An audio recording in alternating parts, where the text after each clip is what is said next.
자, 이번 5월 모의고사 보느라 고생했습니다. 내신도 시험을 치러야 되고, 바로 이어서 5월 모의고사도 봐야 되기 때문에 굉장히 힘들었을 겁니다. 근데 다행히도 시험 문제가 그렇게 어렵지 않아서 여러분에게 조금 희망이 생기지 않았나 봅니다.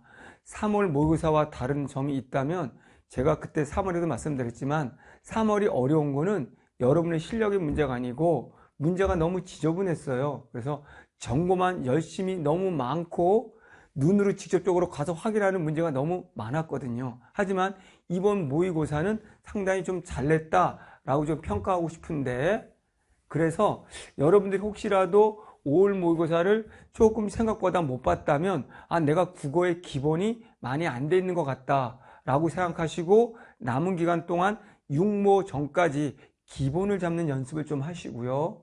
잘 본 친구들이라면 너무 자만하지 마시고, 내가 정말 알고 맞췄는가?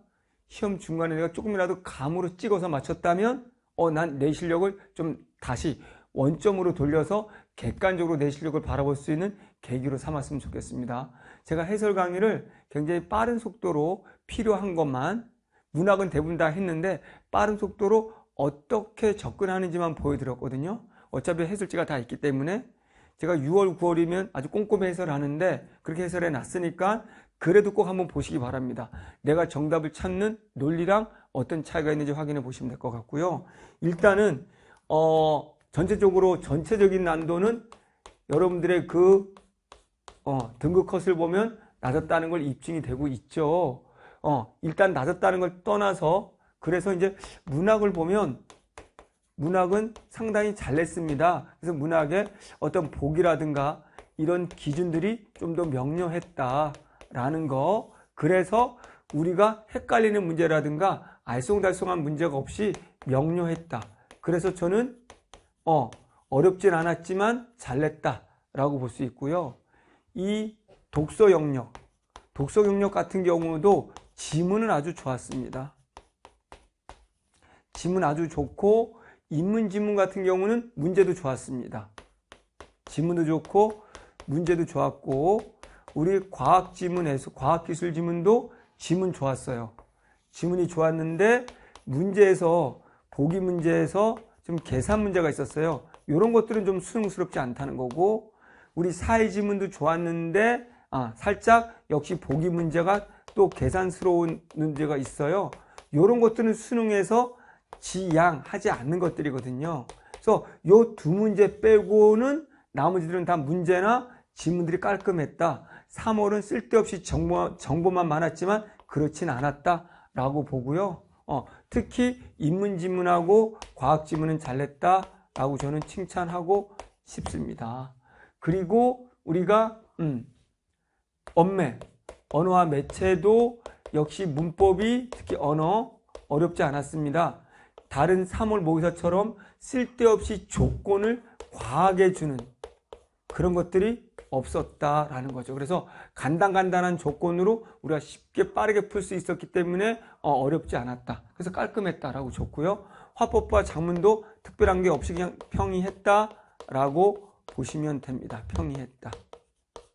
자, 어쨌든 다행히도 5월 달에 여러분들이 조금 문제가 쉽고 깔끔해서 여러분들의 실력 발휘를 할 수 있는 어떤 문제가 되지 않았나라고 봅니다. 그래서 우리가 이제부터 중요한 포인트는, 분명히 앞에서도 다시 말했지만 내가 1등급을 혹시 맞았더라도 과연 내가 알고 맞았는가, 또는 이 문제를 푸는데 시간이 부족하진 않았는가 라는 걸 철저히 점검해 보시기 바랍니다. 그래서 성적이 잘 나온 친구들은, 성적이 좋은 친구들은 이게 과연 나의 진짜 실력인지 객관적으로, 문학으로 말한다면 내가 철저하게 감으로 해석한 것이나 또는 지식으로 해석한 게 아니라 복이라는 조건으로 정말 객관적 해석의 기준을 잡고 알쏭달쏭 또는 내 주관이 아닌 정말 객관적으로 답의 근거를 찾으면서 풀었는가를 꼭 한번 판단해 보시고요. 독서 영역은 크게 어렵진 않았지만 어쨌든 성적 좋은 친구들은 내가 글을 읽었을 때 명확하게 전체적인 틀 속에서 세부적인 어떤 핵심들을 골라낼 수 있었고, 이들의 어떠한 관계들을 볼 수 있었는가? 라는 거를 꼭 점검해 보시기 바랍니다. 그래서 이렇게 하지 않았다면 여러분들 앞으로 1등급이어도 6월이나 9월 혹은 수능에서는 힘듭니다.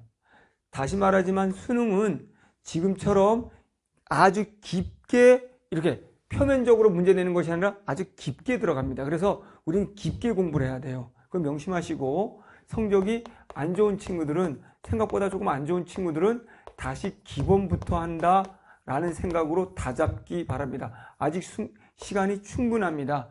기본이라는 건 어렵지 않아요. 그대로 이렇게 하면 되는 거예요. 내가 지금 문학작품을 EBS를 보고 있는데 단순히 암기하고 있는가? 단순히 뜻풀이를 정리하고 있는가? 그게 아니라는 거죠. EBS 작품이 나오든 안 나오든 이렇게 문학이라는 건 객관적 기준으로 선택지를 보고 핵심을 잡아냄으로써 내가 객관적으로 해석할 수 있는지 그것들을 훈련하는 거란 말이에요. 그래서 여러분들이 기출문제를 가지고 이 문학 같은 경우는 기출문제, 제 강의 중에서는 기출 전문가라는 시리즈가 있는데 문학, 독서, 엄매 다 있습니다. 실제로 저는 이 기출 전문가라는 거에서 6월, 9월 수능, 최근 6년 유형에 따른 이런 것들을 가지고 실제로 이런 논리를 연습합니다. 그래서 어차피 기출문제는 다시 안 나오는 문제들입니다. 그러나 어떻게 보기를 만들고 어떻게 선택지를 만들고 어떻게 답으로 이끌어내는지 문제 유형마다 그런 원리들을 익히고 출제 원리에 맞는 공부를 하기 위해서 꼭 기출로 다시 기본을 잡는 게 굉장히 중요합니다. 그렇기 때문에 이 문학이나 역시 독서 역시 다 기출로 연습을 한다. 비문학 같은 경우도 중요한 건 글읽기 능력이 중요하죠. 글읽기. 그래서 내가 기출 문제를 가지고 첫 문장을 봤는데 앞으로 전개될 내용을 50% 이상 예측을 하는지, 그리고 첫 단락을 통해서 앞으로 전개될 내용과 전개 순서나 등등을 어느 정도는 내가 예측을 하고 있는지, 그럼 글을 읽어 나갈 때 이런 기준을 잡은 걸로 내가 필요한 문장과 이 기준에 적합한 문장, 우리가 예측한 문장과 아닌 문장, 기준에 맞는 문장과 아닌 문장을 선별하면서 빠르게 내가 읽을 수 있는지 등등을 훈련하는 게 굉장히 중요합니다. 이렇게 여러분들이 훈련을 한다면 여러분들도 당연히 수능날 1등급으로 갈 수 있을 겁니다. 자, 여러분 어쨌든 이 모의고사를 통해서 여러분들 그냥 시험을 본 것이 아니라 이것을 통해 여러분이 뭐가 약한지 약점을 잡는 그런 계기로 삼아 보시기 바라고, 잘 봤더라도 꼭 해설 강의 보시면 조금이라도 도움이 될 것 같거든요. 성적이 안 좋은 친구들은 해설 강의를 보면서 저런 것이 논리구나, 저렇게 접근해야 되는구나 라는 걸 인식하고 그 방법으로 한번 열심히 해보시기 바랍니다. 감사합니다.